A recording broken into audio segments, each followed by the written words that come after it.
Hello, friends, neighbors. John, your music neighbor here. Welcome down the Nook. Today we're going to talk some rye, and it's local Edmonton, Alberta rye. So if you have anything from Hansen, pour it, sip along, comment below. You got this, you didn't get this, all that kind of thing. And if you don't have anything from Hansen, you're probably not local, but I would pour some rye because this is going to be a conversation about rye 100% in new American oak. And then we're going to look at rye in different casks, right? We got sherry, we got French wine, we got port, and just talking like how do those caskings change the essential flavors of 100% rye grain whiskey. So pour something, come on back. 3, 4.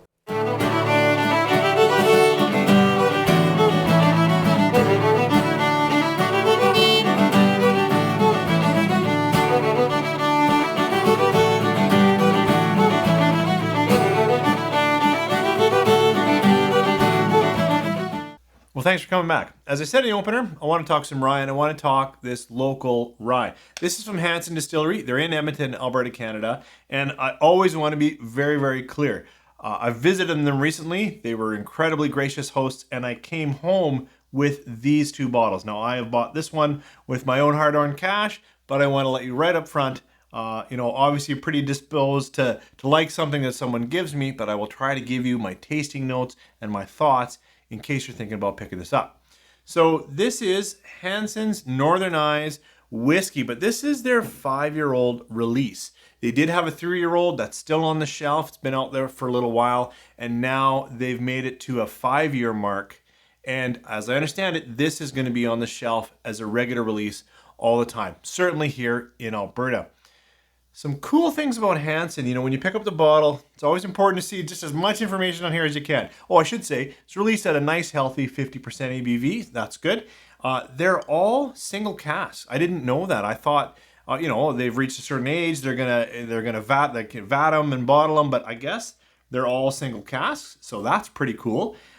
It's new American oak, so these are virgin oak casks, and it's 100% local rye, Alberta rye. What I don't remember now is natural color, but I don't remember if they non-chill filter or if they chill filter their rye. These ones call it out later, right on there, non-chill chill filtered, but their regular rye, I can't remember if they do a little bit of filtering on it or not.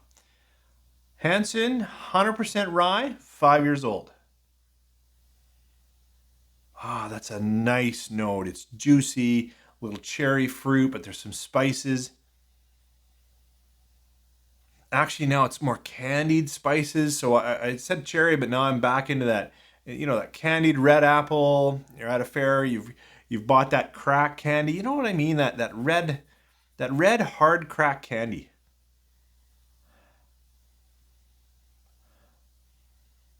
There's a little bit of mint for me in here. I get that in some rye. I'm not saying like. Usually my next comment is is this, dill grass, and there's a little bit of that, but it's in that eucalyptus. Well, that sounds medicine-y. That's not it. So I'm just going to say there's some mint on the nose.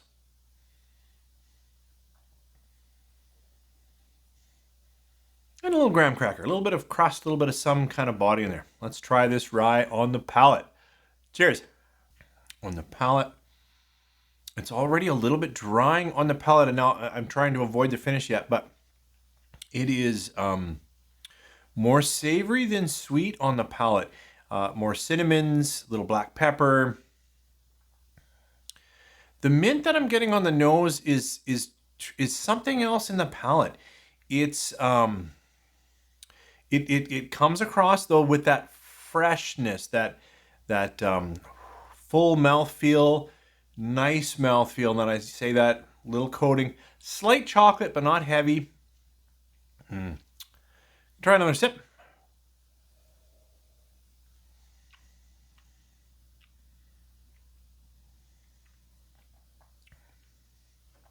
And I'm back into that apple cherry fruits, spicy peppers, like crack black pepper, and hot cinnamons. It is potent, strong, 50%. It's saying hello. Quite drying actually on the finish. Quite little more char, a little more almost smoke actually. So I don't know what level they're charring their oak to. I should know that. I'm sure I've asked that of Chris, but I can't remember right now. But I'm left with that oak dry char, and that, I'm licking my lips a little bit because I think I need another sip because it's really come off that way. A little grassy on the end. Now I'm getting into more dry hay, more dry grass that I do get in some rye. So that might perk up a bit more throughout the palate. And there's that core sweetness that I got in that crack candy up front in the nose. I didn't get it in the palate, and now the more I talk, the more those are the things that keep coming back to say hello. This is a bold, full rye. I think the mint and that dry grass at the end might pull people into sort of that dill type of rye. So it's here, but it wasn't my first go-to. My first go-to was a savory, spicy, cooked. I had some baking notes in there, and then those fruits like that brighter bit of cherry and apple. I think it's a phenomenal rye. I'm sure I'm biased because it's local and I've been to their house, but I would recommend that if you enjoy strong, full ryes, this certainly should be tried. Certainly take a bottle, determine for yourself, is it hitting your profile or not? For me, I do like it. This is a strong contender for a great rye. So it's all the way up to 4 stars. All right, now I want to talk about their distiller's editions. There's been 2. There's this one, the French oak and sherry, and this first one, which was French oak and port. The one that's currently on shelves now, and it's a limited run, started its life in, I believe it's STR, like scraped and recharred French oak, and then the balance of its life in ex-sherry casks.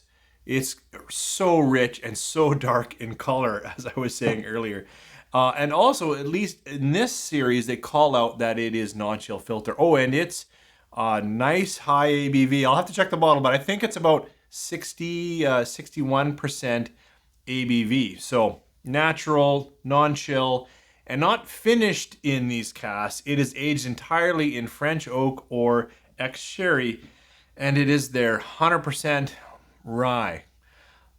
Just like this rye, but in that casking series. Let's try this one, nose and palate.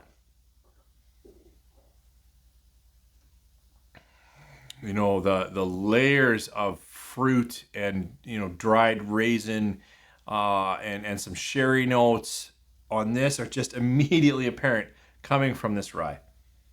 This is now a little buttery, like toffee butter. I should have got more of that on this, but now coming back to it, very buttery caramel toffee. And now this one's just pushed into some dark red fruits, some more smoldery espresso. Maybe I was gonna say chocolate, but no, it's more bitter. And it's not, I shouldn't say bitter because I know that's negative, but it's in that very, just like espresso coffee, frankly, is bitter. I love it, but it's in that direction.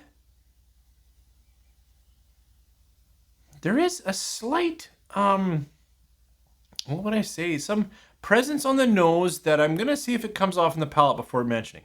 But richer, thicker, darker, and clearly we're going from 50, which is no slouch, to 60% whiskey. So, cheers. Oh, I like that palate. It is dark and brooding, and we've got, what is that? Fig, raisin, leather, tobacco. Yeah, old smoke. Not quite ash, is too strong, but I'll stay with that tobacco note. And now I'll take another sip to get more at the finish, but now a real dark cherry. Very ripe, Bing cherry, that kind of thing. Another sip. I'm going to stay with that. More Christmas spices, more baking savory, little clove. But thick sweetness, like almost a dark brandy presence.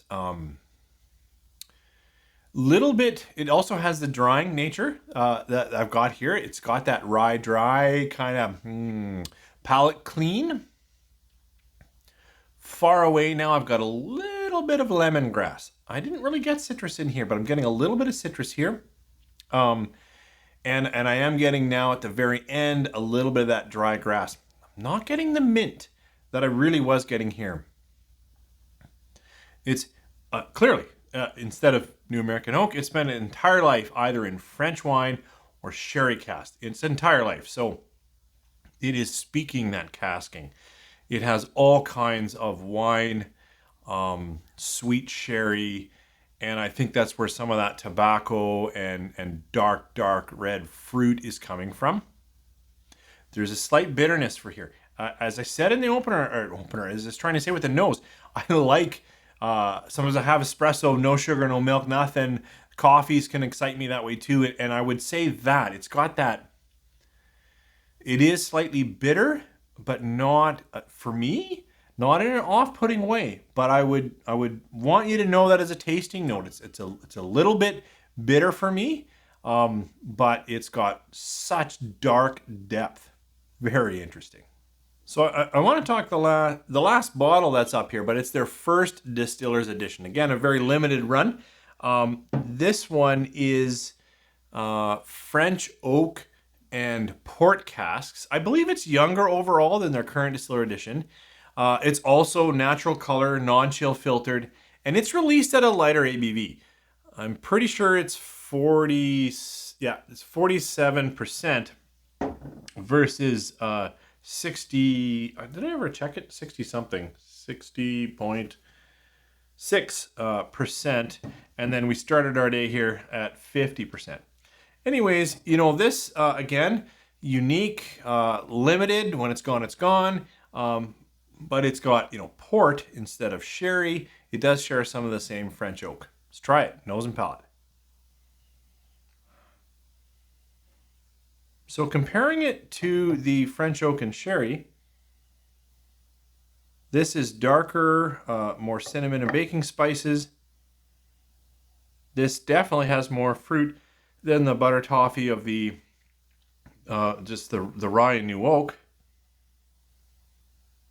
But some of the same notes, I would have to say, it's still got a little bit of wine note, a little bit of red wine kicking around in there, and a little bit of sweet fruit, like a lighter cherry, maybe a maraschino. It's also a little bit souring on the nose. Not in a bad way, but whereas this one's got a little bit of darkness into bitter, this one's got a little bit of something on the edge of sour. Let's try it on the palate. Cheers. Okay, in the palate, I have a mix of dark red fruits, of some baking, and some soured cherries or underripe apple, and a fair amount of, now I'm going into the finish, but of some real dark oak presence. Another quick sip. And that dark oak in the finish now brings in some of the puckering that I'm getting across. Nice rye dryness, but a little bit burnt. I've read many of the local reviews that really love this port. And for me, it's good, but it's a little not overcast. That's so negative, but it's really got a lot of those deep cask influences, which are good, but I really love their rye. And for me, this one, the casks were a little too loud, and I would have liked a little more of their fresh rye to come through. So I don't think I rated these. So, this one sits up at 4. This Distillers is awesome. If you like sherry, then I would say this is easily a 4.25. Well, I mean, that's how I'm rating it. That's my taste, but I want to let you know why I'm saying even better than their straight up rye. This one was 3.75 for me, and I know there are huge proponents out there that really love it, but I have to just share from my palate, this was a little too much cask and not enough of their rye, which I really like. This did a better job balancing significant cask with some expressive rye. And, if you haven't tried any of these, I actually recommend trying their rye first. I think it'll give you a good idea of where they're going when they put it in a cask to rest. I started this video actually in response to a Dark Cloud who said, let's do a little bit of a fabric blitz. I think that was in recognition that Hansen really stood up and did a lot of work for Drams for Fams. Travis, the Edmonton Whiskey Club, Scotch Club, is every year hosting an amazing event. Sadly, work kept me away. But I know that all of the work that they do and the funds that they raise go to support the Edmonton Food Bank or surrounding food banks now too. I'm not sure.